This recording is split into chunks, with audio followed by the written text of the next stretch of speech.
প্রকৃতির গভীরে এমন কিছু দৃশ্য আছে যা নিজের চোখে না দেখলে বিশ্বাস করা কঠিন। দেখুন, পানির ধারে নেমে এসেছে বিশাল আকৃতির এই সাপটি। চারপাশে নীরব পরিবেশ, আর পানির মধ্যে চলছে তার শিকারের খোঁজ।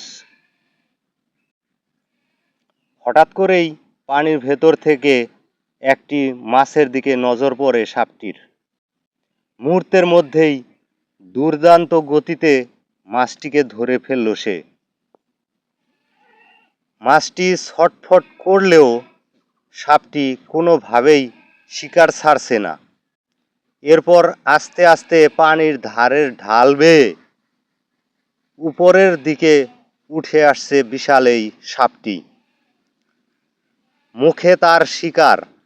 প্রকৃতির নিয়ম বড়ই অদ্ভুত।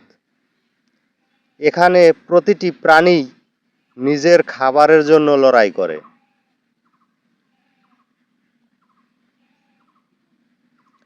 এমন অসাধারণ শিকারীর দৃশ্য আপনি আগে কখনো দেখেছেন কি? ভিডিওটি ভালো লাগলে বন্ধুদের সঙ্গে শেয়ার করতে ভুলবেন না।